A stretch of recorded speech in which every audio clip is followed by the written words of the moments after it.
গাজায় 15 মাসের রক্তক্ষয়ী সংঘর্ষের পর ফিলিস্তিনের স্বাধীনতাকামী সংগঠন হামাসের সঙ্গে যুদ্ধবিরতি চুক্তি করল ইসরায়েল। গতকাল কাতারের রাজধানী দোহায় দুপক্ষ এই চুক্তি সই করে। আগামী রোববার থেকে এটি কার্যকর করার বিষয়টি নিশ্চিত করেছে মধ্যস্থতাকারী দেশ কাতার ও যুক্তরাষ্ট্র। অবশ্য এরপরও গাজায় ইসরায়েলি বর্বরতা থেমে নেই।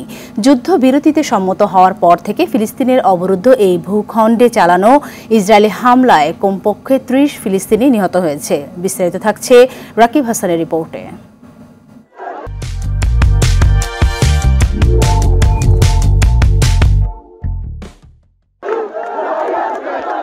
দীর্ঘ 15 মাস যুদ্ধের পর হামাস ও ইসরায়েলের মধ্যে একটি যুদ্ধ চুক্তি সই হয়েছে।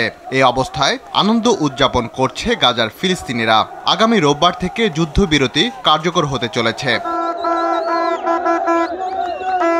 যুদ্ধবিরতি চুক্তির পরও ইসরায়েলি বাহিনী অবশ্য গাজা উপত্যকা জুড়ে তাদের হামলা চালিয়ে যাচ্ছে এবং চুক্তির কথা ঘোষণার পর থেকে এই ভূখণ্ডে অন্তত 30 ফিলিস্তিনিকে হত্যা করেছে ইসরায়েল।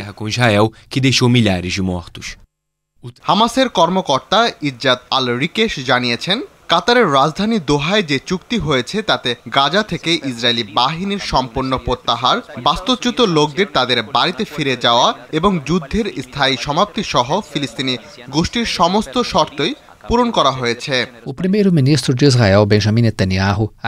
অন্যদিকে ইসরায়েলের প্রধানমন্ত্রী বেঞ্জামিন নেতানিয়াহু মার্কিন প্রেসিডেন্ট জো বাইডেন এবং নবনির্বাচিত প্রেসিডেন্ট ডোনাল্ড ট্রাম্পকে জিম্মি ও তাদের পরিবারের দুঃখ কষ্টের অবসানের চুক্তি এগিয়ে নিতে সহায়তা করার জন্য ধন্যবাদ জানিয়েছেন।